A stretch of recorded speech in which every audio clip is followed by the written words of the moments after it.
Mă-nchin ție, zăpadă cu cântec de slavă, căci ești precum crinul cu carnea suavă. Tu vii negreșit din calea lactee, orice fulg al tău fiind o clară scânteie. Dintr-o ienele tale imaculate, vântul taie marmuri pentru palate.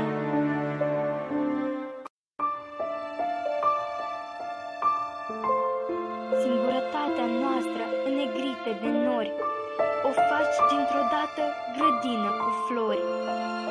Ciorchin de salcâm dai cui vine să-ți ceară, din ulmul înalt scoți făclie din ceară.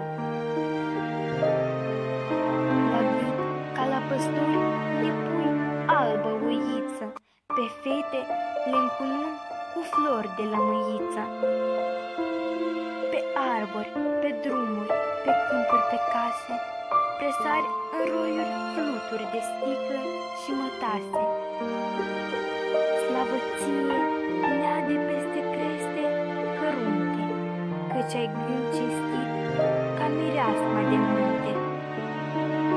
Ești spumoasă ca laptele ce dă în foc, brodată mărunt ca floare de soc. Și când voioase rânduri vii, ești nevinovată ca un cor de copii.